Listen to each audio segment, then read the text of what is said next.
She pulled a gun over meat smell I survived, and the whole HOA burned down with her. You never forget the moment you get shot. Not because of the pain, though, it's sharp and burns like betrayal, but because of the silence that comes after. The kind where your brain tries to make sense of the impossible. It happened on a Sunday, sunny, 4th of July weekend. We had flags up, kids running through sprinklers, and a full pit slow-smoking ribs in my backyard just like my dad used to do when I was little. And then Karen Whitmore pulled a gun over the smell of meat. My name's Theo Sanders, 39 years old, father of two. I run a local HVAC company out of my garage, live in a mid-sized neighborhood called Sage Glen, and until 2 months ago, I didn't know what an HOA really was. Now I know it can be more dangerous than you'd ever believe. We moved here from the city last spring. The kids needed more space. My wife, Lacey, was pregnant with our third. We wanted safe streets, clean sidewalks, and that slow suburb peace. What we got was Karen. She introduced herself the day we moved in. I was carrying a box of tool belts into the garage when she appeared, tan trench coat, white yoga pants, clipboard tucked under one arm like a holy text. "Mr. Sanders," she said, scanning a list. "We were not notified of your move-in. Didn't know I needed permission?" I joked. She didn't laugh. "I'm the HOA president here. Sage Glen follows strict aesthetic and behavioral standards. Please review the guidelines by Monday. We expect full compliance." That was the first time I met her. She didn't wave, didn't smile, didn't ask if we needed anything. Just dropped off the binder. It was 4 inches thick. I figured it was just Karen being Karen. Every neighborhood has one. Right. But within 2 weeks, we had our first warning taped to our door. "Your garage door was left open for more than 20 minutes. Warning issued per HOA Regulation 7.12b. Then came one for our American flag not appropriately illuminated after sundown, and one for our garden hose coiled incorrectly and in public view. It became a running joke. I started reading the notices aloud at dinner like bedtime stories. We thought it was petty. We were wrong. The first real confrontation came during Memorial Day weekend. I hosted a cookout, just my family and a few friends. Burgers, wings, a little beer. It was maybe 3 p.m. when Karen stormed across the yard like a missile. "This is an animal rights violation," she shouted. "The smell is assaulting my home." "You serious?" I asked. "You're burning dead flesh for pleasure. That's a hate crime to vegans." People laughed. That made it worse. Karen threatened to call the police. I said, "Go ahead. I'll hand him a burger." She left, but I saw the look in her eye. Something snapped that day. Over the next few weeks, she escalated, filed 6 complaints against me: toxic smoke emissions, visual pollution from smoke plumes, emotional distress caused by animal slaughter odors, targeted harassment via scent. She even passed a new HOA rule banning meat cooking in outdoor spaces without board approval. She called it the Clean Air Act for domestic tranquility. Most folks ignored it, but Karen didn't want compliance. She wanted a war, and she got it. On July 3rd, I hosted a block BBQ, 30 neighbors, laughter, music, meat. She stood in her yard, arms folded, filming with her phone. Then she disappeared. 10 minutes later, gunshot. There's a moment after the bang when your body forgets to breathe. That's how it was for me. 1 second, I was flipping ribs with my daughter squealing behind me about who got the last juice box. The next, I was flat on the ground with white-hot fire tearing through my shoulder and people screaming like the sky had collapsed. It wasn't until I saw the smoke trailing from the pistol that I realized what had happened. Karen shot me. Lacey was the first to reach me. She dropped beside me, her eyes wide and wild, blood already soaking the front of my shirt. "Theo, oh God, stay with me. Don't move." I couldn't even speak. I was too busy trying not to pass out. Everything was a blur. Shrieks, people diving behind folding tables, kids being scooped up by trembling arms. Someone yelled, "Call 911." Another shouted, "She has a gun," and Karen. She stood across the yard, her arms still outstretched, gun trembling in her grip, mouth twisted in a kind of grim righteousness. "You don't get to poison this neighborhood with your death smoke," she shrieked. "I warned you." It didn't take long for first responders to arrive. Sage Glen was quiet, suburban, but one call about a firearm and a wounded man turned it into a full-blown emergency zone. Police stormed in. EMTs tore open trauma kits. They zip-tied Karen to the pavement. She screamed about meat fascism and smoke terrorism as they dragged her away. And me, I bled onto my own lawn with the scent of hickory still in the air. I spent 2 days in the hospital. Through the morphine haze and tight white bandages, I watched the news pick it up like wildfire. HOA president shoots neighbor over BBQ dispute. Vegan HOA leader opens fire at holiday cookout. Meat, madness, and HOA power run amok in Sage Glen. Reporters camped outside our street. Protesters showed up on both sides. Vegan extremists praised Karen as a freedom fighter. Gun control advocates called for new laws. Civil rights leaders asked the question that stuck with me: how many black men get shot for doing nothing and the shooter walks out of custody in 48 hours? Because yes, that's what happened. Karen posted bail. Less than 3 days after putting a bullet through my shoulder, she walked out of jail wearing the same plan-over-flesh shirt. No remorse, no explanation, just silence and her lawyer's coattail. The community was stunned. But I wasn't. See, something didn't sit right from the start.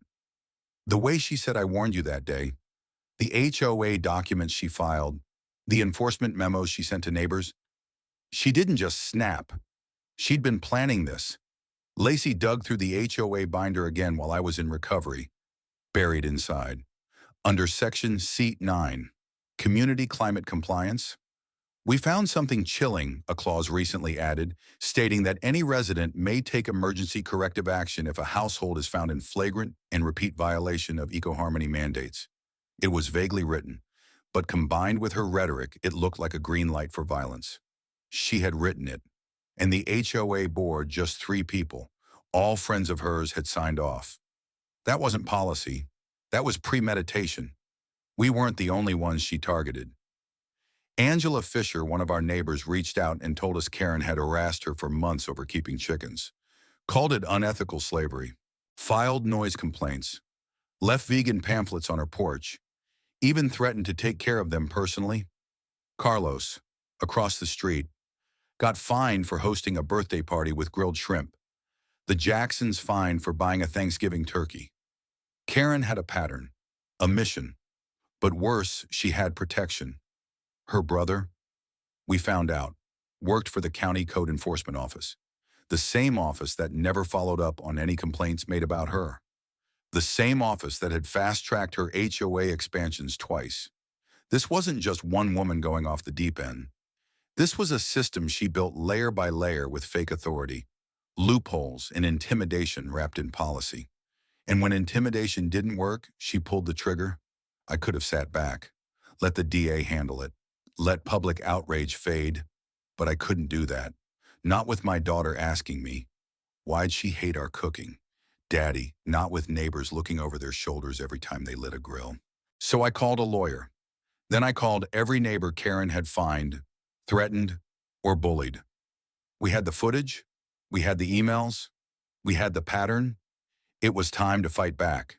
Not just for me, but for every person who thought HOA meant homeowners association, not harassment on arrival. 3 weeks after getting shot at my own barbecue, I stood in front of a packed town hall meeting with my arm in a sling and a folder of documents so thick it could have stopped the bullet Karen fired. No badge, no lawyers beside me, just a man with a wound and a truth too big to ignore. Because what started as Karen being Karen had become something far worse. A blueprint for sanctioned harassment hidden behind bylaws. Let me back up. After Karen posted bail, she went silent. No statements, no apologies. But her silence wasn't retreat, it was strategy. She left Sage Glen but never stepped down from the HOA. She continued signing documents remotely, continued issuing citations. Yes, even after shooting me, she was still fining my neighbors for eco-hostile activity and disruptive food culture. That's when I knew talking wouldn't fix this. We had to dismantle her system. Lacey and I started with the HOA registry filings. She's a former paralegal, and when she's mad, she reads legal code like it's gospel. What we uncovered blew the lid off everything. Karen had filed an expansion request last fall, quietly absorbing 4 additional streets into the Sage Glen HOA.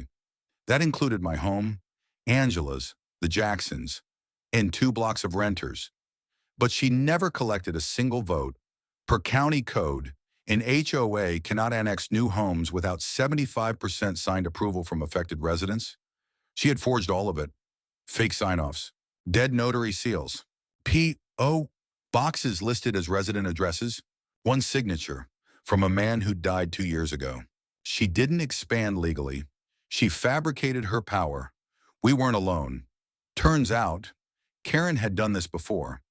A homeowner from her previous neighborhood came forward, said Karen was forced out of Brightwater Oaks HOA for authoritarian overreach after she tried to ban gas-powered mowers. She didn't just like control, she craved it. And she learned how to wrap that control in rules that looked just legal enough to avoid questions. Until now. With the evidence compiled, I partnered with a civil rights attorney named Jordan Lynn. He'd fought fraudulent HOAs before and called our case one of the most extreme examples of abuse of power I've ever seen. We filed a class action lawsuit on behalf of 34 families. And that's when Karen fought back. The HOA board, what was left of it, sent cease and desist letters to every plaintiff, threatened countersuits for defamation, claimed we were part of a meat lobby conspiracy to suppress sustainable communities. Then they passed something new, the Sanctuary Living Ordinance, a bylaw banning any meat-related imagery, smells, or offensive grilling conduct within HOA territory. It passed 2-1 because one board member quit after reading the lawsuit. The other 2, both were Karen's former roommates. Meanwhile, I was recovering physically and emotionally. Every time I stepped outside to breathe air that wasn't filtered through fear, I remembered the smell of hickory and blood. My daughter asked me why we hadn't grilled in a while. My son whispered, "Are they going to come back?" And I realized this wasn't just about barbecue or even Karen. It was about what we allow ourselves to be ruled by when we're too afraid to say no. So I said no.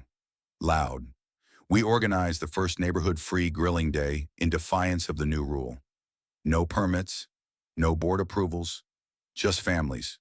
Cooking, living, being human. Over 200 people came. We didn't shout. We didn't protest.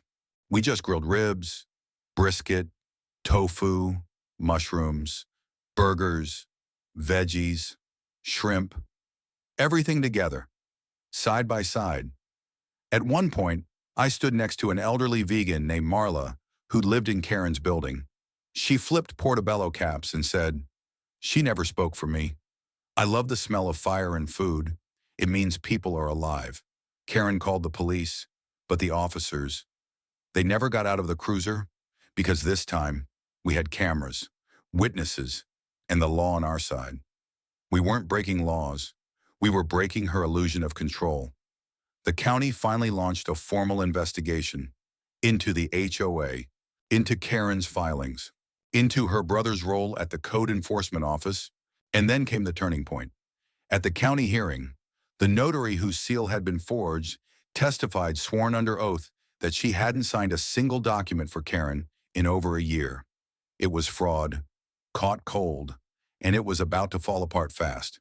Some tyrants fall with fire. Karen Whitmore collapsed under paper. Not just the lawsuit, not just the forged signatures, but the mountain of receipts, statements, and stories from neighbors who'd had enough of hiding under a rule book she weaponized. And when her foundation cracked, it crumbled fast. The county hearing was held in the old municipal building, a stuffy room with too many chairs, buzzing fluorescent lights, and more cameras than city budget meetings ever see. I showed up in a sling and a suit, not to provoke, to represent. Beside me sat Jordan Lynn, our attorney. To my right, Angela, Franklin, the Jacksons, even Marla, our vegan grill master, with her hand-knitted sunflower pin. across from us Karen. Hair pulled tight, eyes sharp, dressed like she still had power. But her lawyer wasn't smiling, and her backup, the board members she once ruled like loyal knights, gone. One stepped down, the other flipped, testified that Karen forced her to sign annexation papers under threat of social ruin. The County Ethics Board presented the findings from their 3-week audit: 32 forged resident approvals, 4 dead signatories, 2 notary stamps used illegally, false financial filings showing enforcement expenses funneled to her private LLC, 1 memo labeling residents who grilled meat as community aggressors subject to punitive review. It wasn't just about policy anymore. It was about intent, malice wrapped in eco-rhetoric, control disguised as wellness. Then they played the footage, not the shooting we kept that sealed for court, but the minutes before, Karen pacing along her hedges, muttering they'll learn today. Karen pulling the gun from her glove box. Karen tucking the pistol in her waistband under a plant power apron. The room went silent. Even her lawyer stopped scribbling. When the chair of the board finally spoke, it felt like thunder in a courtroom. Ms. Whitmore, this is no longer an HOA dispute. This is criminal coercion, civil rights violation, and potential premeditated violence under the guise of policy. Then they read the final motion.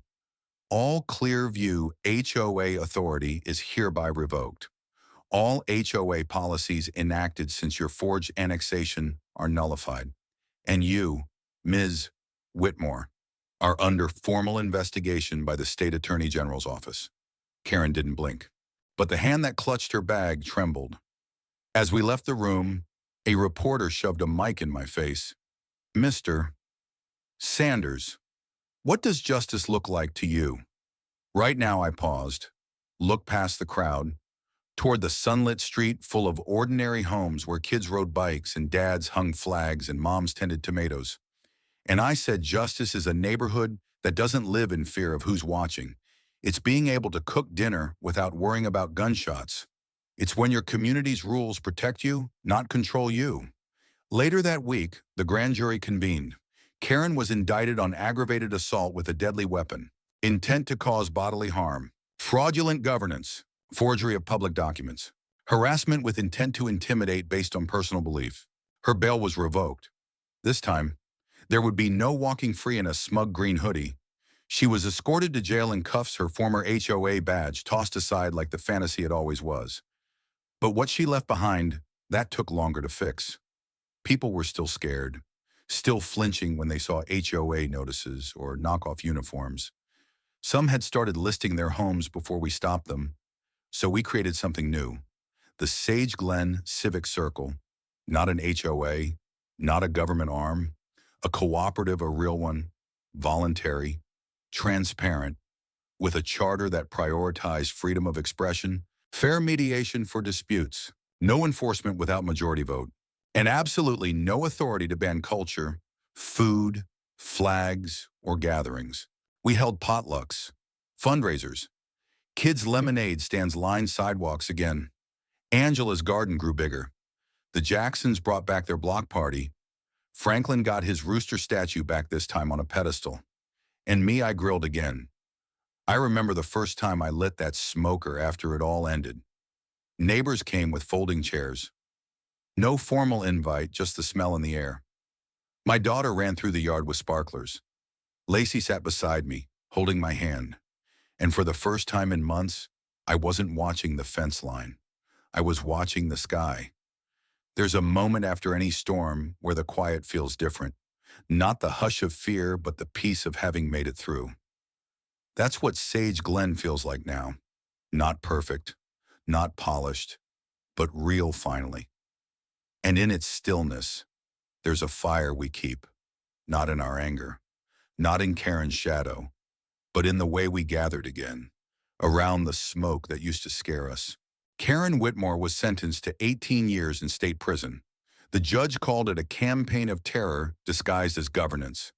The moment that verdict was read, I didn't cheer, I didn't clap, I just exhaled for the first time in what felt like forever. News outlets ran with the story like wildfire. BBQ shooting exposes HOA power abuse. Vegan extremist, HOA president, convicted sage Glenn reclaims, community after tyrannical rule. But none of those headlines captured what really changed. Because the real victory wasn't the prison time. It was the look on Angela's face when she planted tomatoes again without someone photographing her yard. It was Franklin rebuilding his porch swing, knowing no one could find him for the wood color. It was the fact that my kids could smell charcoal and smile again, not duck and whisper. In the months that followed, Sage Glen became a blueprint for something new. Cities across the state introduced HOA oversight bills. Nonprofit legal aid groups began offering free audits of HOA policies and power structures. A national conversation took off about where community ends and control begins. I was invited to speak at a town leadership summit. I told them the truth. Karen didn't fire a gun because of barbecue smoke. She fired it because she mistook silence for consent, because for too long, we let small injustices pile up in the name of keeping the peace. But peace without freedom isn't peace, it's compliance. And that's not how neighbors live. That's how subjects obey. We renamed the park at the edge of Sage Glen, Sanders Square. Not after me, but for what we stood for: sanity, autonomy, neighborhood, dialogue, empathy, rebuilding, solidarity. It's A-N-D-E-R. Marla painted the sign herself. She made sure to include a tiny grill in the corner. And me, I still grill every Sunday. Not for rebellion, but for joy, for memory, for the quiet pride of building something no one can take, not with bylaws or bullets. Because the real fire, it's not just in the pit, it's in us. If this story made you angry, good. If it made you hopeful, even better. Because every neighborhood has a Karen waiting to take too much, and a community wondering if they have the right to push back. You do. So light your grill, fly your flag, plant your garden, speak your truth, and most of all, don't ever let fear dictate the rules of where you live. Justice doesn't begin in court. It begins on your porch, with your voice, and with the fire you choose to keep.